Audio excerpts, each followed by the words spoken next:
On the 25th of February 2022, the Perea Fuel Company hired maintenance workers to reopen one of the underwater pipes connecting their oil unloading dock and refinery. The operation team included 5 men: Christopher, Kazim, Yusuf, Rishi, and Faisal. They were going to use a pressurized habitat to inspect the pipe and make any necessary repairs. However, shortly after entering this habitat, all 5 men disappeared from the worksite, leaving those on the surface to wonder what could have happened.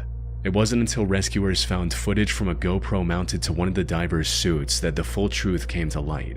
The footage showed the men struggling to open the valve keeping the pipe shut, prompting Kazim to go get a wrench.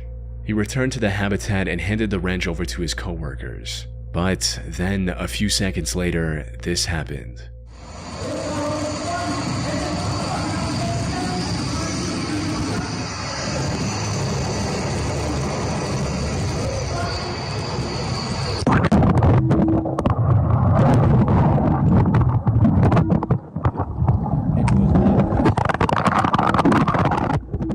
The moment the valve was opened, its low pressure created a powerful vacuum. Water rushed into the habitat, while the pressurized air violently forced everyone into the pipe. All 5 of the men were forced into the 30-inch wide pipe, faster than they could blink.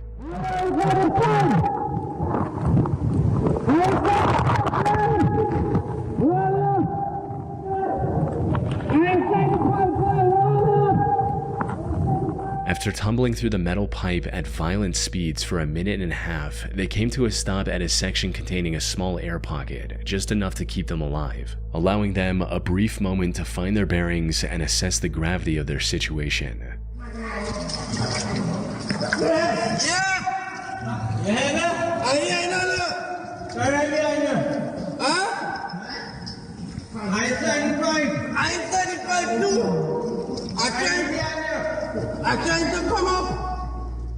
All of them were barely breathing, and one of them had also injured his leg. And while the air pocket was keeping them alive for the moment, it wasn't going to last very long. So, with no other option, the 2 men at the front, Christopher and Faisal, started moving forward in hopes of reaching the pipe's end and getting help for the other 3. But after making their way through several flooded sections, Faisal lost hope and refused to go any further. This left Christopher to continue alone and ultimately reach the end of the pipe, where he was eventually pulled out by rescuers. Unfortunately, the same did not happen for his 4 co-workers. Days passed and the rescue efforts were slim to none, eventually leaving the other 4 to die in that cramped metal tube. The company's CEO later defended this decision, stating that a rescue mission would have only endangered more lives. The incident sparked widespread outrage and even forced the regional government to launch an inquiry into how such a disaster was allowed to happen in the first place. But, as is the case with countless similar incidents, nothing much came of it, despite the numerous hearings. The other 4 divers were left for dead. That said, the Trinidad government did announce a compensation of $1 million for each of their families, as well as Christopher, in April 2025. On April 28, 2000, 22-year-old Russian diving instructor Yuri Lipsky decided to reach the depths of the Blue Hole in Dahab, Egypt. This was a risky plan from the get-go, since the Blue Hole is widely regarded as the deadliest diving site in the world, with as many as 200 fatalities in recent years.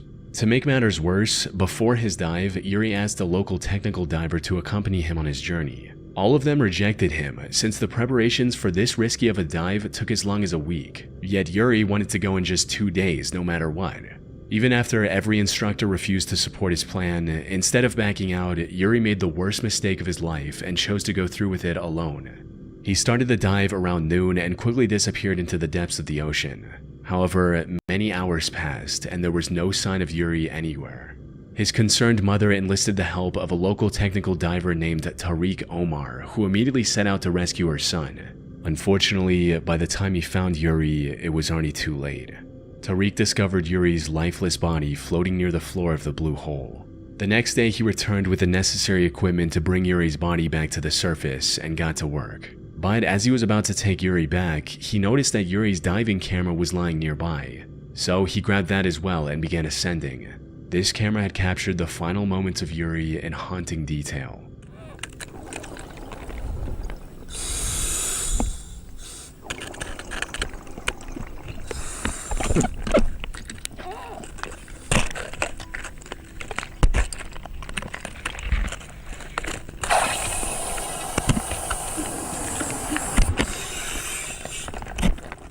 The dive started like any other, with Yuri swimming alongside many other divers. However, it wasn't long before everyone else faded from view as he started to descend deeper into the blue hole.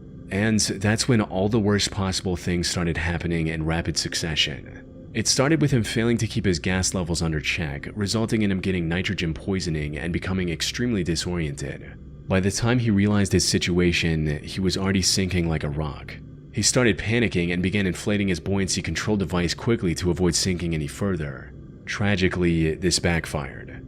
The buoyancy control device bursted due to the rapidly increasing pressure, leaving Yuri no way of safely returning to the surface.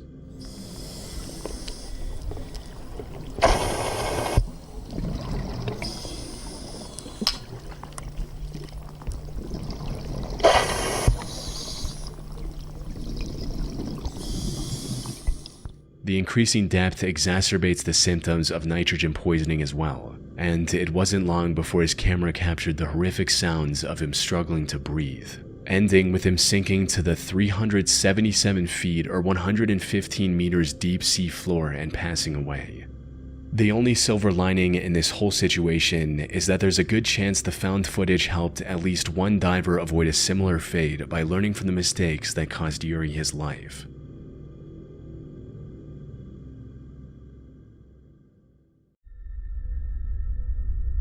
Thanks for watching, and I hope you enjoyed. Until next time.